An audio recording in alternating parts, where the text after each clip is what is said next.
اس video میں ہم جانیں گے حضور صلی اللہ علیہ وسلم کی فجار کی لڑائی میں شرکت، مظلوموں کی حمایت کا معاہدہ، کعبے کی تعمیر میں حضور صلی اللہ علیہ وسلم کا فیصلہ، سوداگری کا کام، تجارت میں حضرت خدیجہ رضی اللہ تعالیٰ عنہ کے ساتھ شرکت، حضرت خدیجہ رضی اللہ تعالیٰ عنہ سے نکاح، شرک اور برائی کی باتوں سے بچنا۔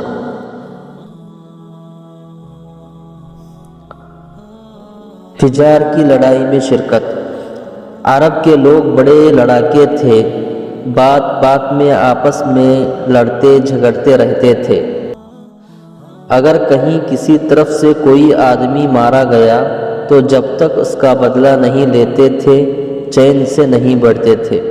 ایک دفعہ بکر اور تغلب عرب کے دو قبیلوں میں ایک گھڑ دوڑ کے موقع پر لڑائی ہوئی تو وہ لڑائی پورے 40 برس تک ہوتی رہی۔ اس قسم کی ایک لڑائی کا نام فجار ہے۔ یہ لڑائی قریش اور قیس کے قبیلوں میں ہوئی تھی۔ قریش کے سب خاندانوں نے اپنی اس قومی لڑائی میں شرکت کی تھی۔ ہر خاندان کا دستہ الگ الگ تھا۔ ہاشم کے خاندان کا جھنڈا عبد المطلب کے ایک بیٹے زبیر کے ہاتھ میں تھا۔ اسی صف میں ہمارے پیغمبر صلی اللہ علیہ وسلم بھی تھے۔ آپ بڑے رحم دل تھے، لڑائی جھگڑے کو پسند نہیں فرماتے تھے، اس لیے آپ صلی اللہ علیہ وسلم نے کبھی کسی پر ہاتھ نہیں اٹھایا۔ مظلوموں کی حمایت کا معاہدہ۔ ان لڑائیوں کے سبب سے ملک میں بڑی بے چینی تھی۔ کسی کو چین سے بیٹھنا نصیب نہ ہوتا تھا، نہ کسی کو اپنی اور اپنے عزیزوں کی جانوں کی خیر نظر آتی تھی۔ لڑائیوں میں لوگ بہت مارے جاتے تھے، اس لیے خاندانوں میں بن باپ کے یتیم بچے بہت تھے۔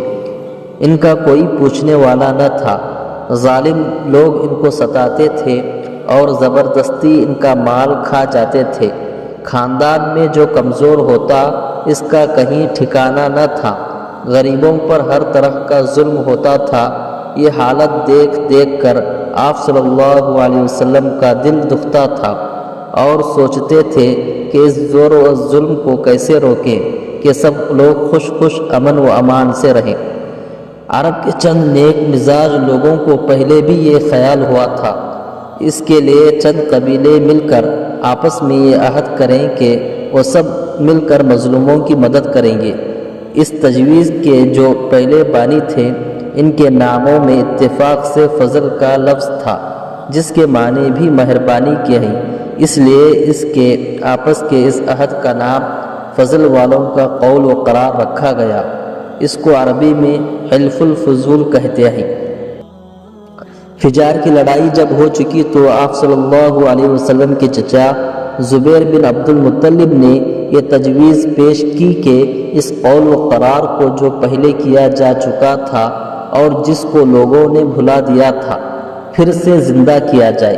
اس لیے ہاشم، زہرہ اور تمیم کے خاندان مکے کے ایک نیک مزاج امیر آدمی کے گھر میں جس کا نام عبداللہ بن جدعان تھا جمع ہوئے اور سب نے مل کر عہد کیا کہ ہم میں سے ہر شخص مظلوم کی حمایت کرے گا اور اب مکے میں کوئی ظالم رہنے نہ پائے گا۔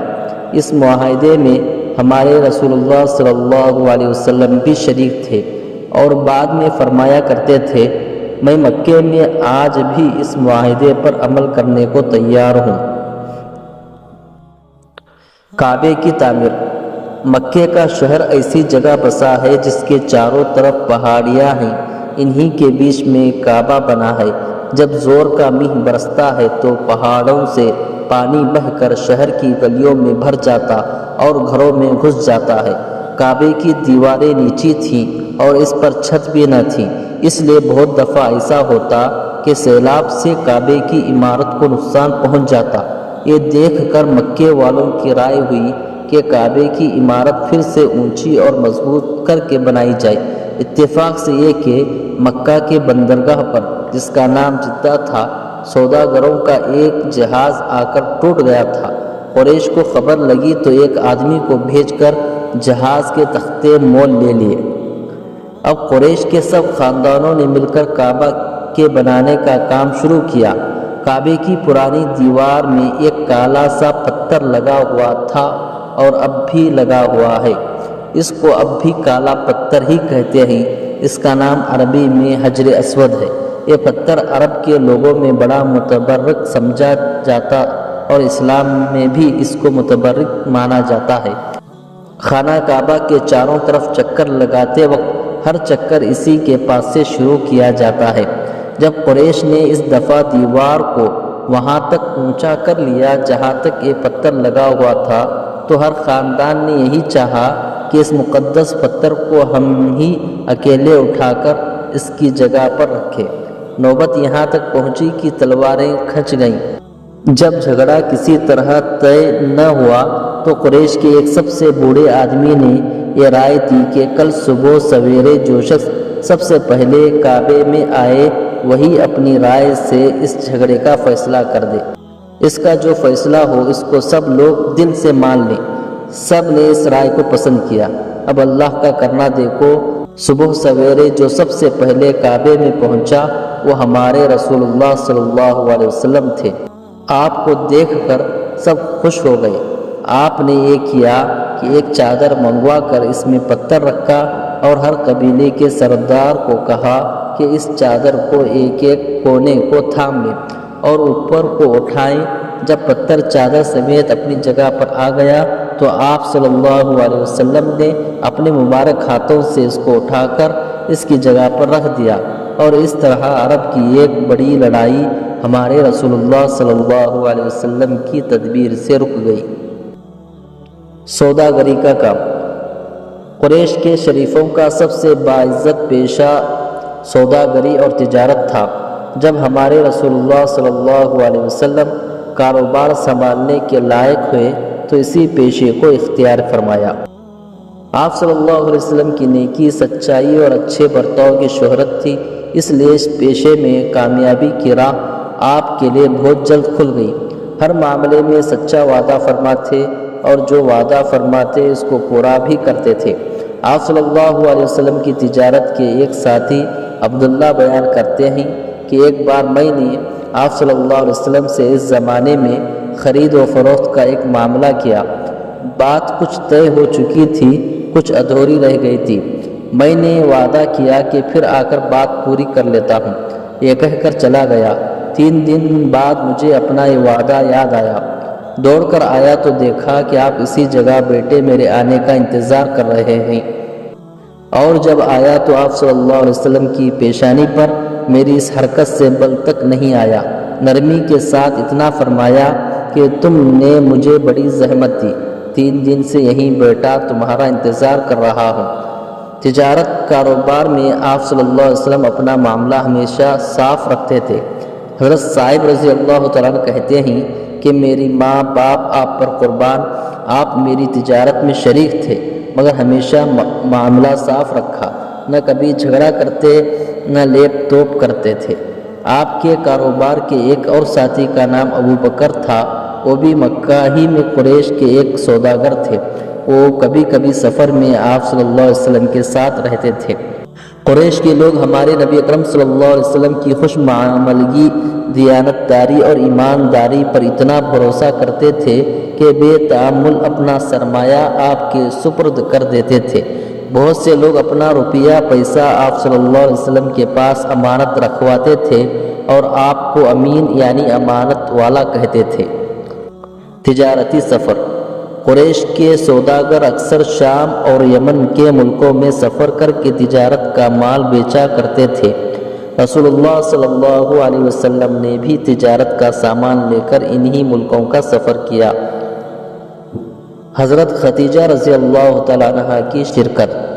عرب میں تجارت کا ایک قاعدہ یہ تھا کہ امیر لوگ جن کے پاس دولت ہوتی تھی وہ روپیہ دیتے تھے اور دوسرے محنتی لوگ جن کو تجارت کا سلیقہ ہوتا تھا اس روپے کو لے کر تجارت میں لگاتے تھے اور اس سے جو فائدہ ہوتا تھا اس کو دونوں آپس میں بانٹ لیتے تھے۔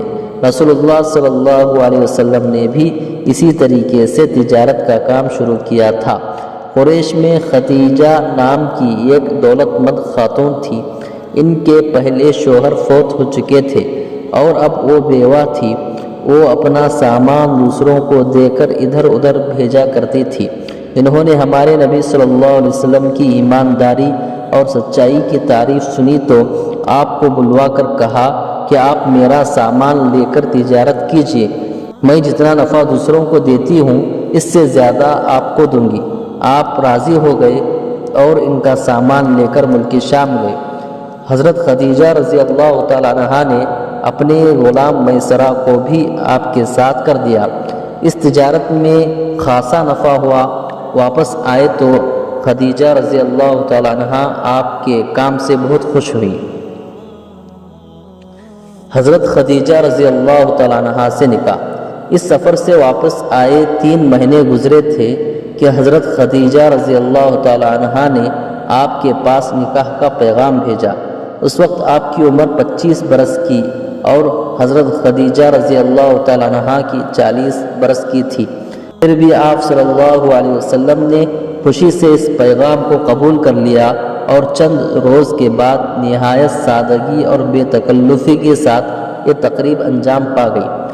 آپ کے چچا ابو طالب اور حضرت حمزہ اور خاندان کے دوسرے بڑے دلہن کے مکان پر گئے۔ ابو طالب نے نکاح کا خطبہ پڑھا اور 500 درہم مہر قرار پایا۔ اب دونوں میاں بیوی ہنسی خوشی رہنے لگے۔ تجارت کا کام اسی طرح چلتا رہا اور آپ صلی اللہ علیہ وسلم عرب کے مختلف شہروں میں آتے جاتے رہے اور آپ کی نیکی، سچائی اور اچھے اخلاق کا ہر طرف چرچا تھا۔ شرک اور برائی کی باتوں سے بچنا۔ حضرت محمد صلی اللہ علیہ وسلم دنیا میں اس لیے پیدا کیے گئے تھے کہ وہ اللہ کے بندوں کو اللہ کا پیغام سنائیں، ان کو برائی اور بدی کی باتوں سے بچائیں، اچھی اور نیک باتیں بتائیں۔ تو جس کے پیدا کرنے سے اللہ کی غرض یہ ہو، ظاہر ہے کہ اللہ تعالیٰ نے اس کو کتنی اچھی باتیں دی ہوں گی اور اس کی خصلتیں کتنی اچھی بنائی ہوں گی۔ رسول اللہ صلی اللہ علیہ وسلم بچپن ہی سے بہت نیک اور اچھے اور برائی سے پاک تھے۔ بچپن میں بچوں کی طرح کے جھوٹے اور بیکار کھیل کود سے پاک رہے اور جوان ہو کر بھی جوانی کی ہر برائی اور ہر بدی سے پاک رہے۔ جب کبھی معمولی بات بھی ایسی ہوتی جو نبی، رسول اور اللہ کے قاصد کی شان کے مناسب نہ ہوتی تو آپ صلی اللہ علیہ وسلم کو اللہ اس سے صاف بچا لیتا۔ بچپن کا قصہ یہ ہے کہ کعبے کی دیوار درست ہو رہی تھی۔ بچے اپنے اپنے تہبند اتار کر کندھوں پر رکھ کر پتھر لادتے تھے۔ آپ نے بھی اپنے چچا کے کہنے سے ایسا کرنا چاہا تو غیرت کے مارے بے ہوش ہو کر گر پڑے۔ شروع جوانی میں ایک جگہ دوستوں کی بے تکلف مجلس تھی جس میں لوگ فضول قصے کہانی میں رات گزارتے۔ آپ صلی اللہ علیہ وسلم نے بھی ان کے ساتھ وہاں جانا چاہا مگر آپ کو راہ میں ایسی نیند آ گئی کہ صبح ہی کو جا کر آنکھیں کھلی۔ قریش کے سبھی لوگ اپنے دادا حضرت ابراہیم علیہ السلام کا دین بھلا چکے تھے اور اللہ کو چھوڑ کر مٹی اور پتھر کی شکلیں بنا کر ان مورتیوں کو پوجتے تھے۔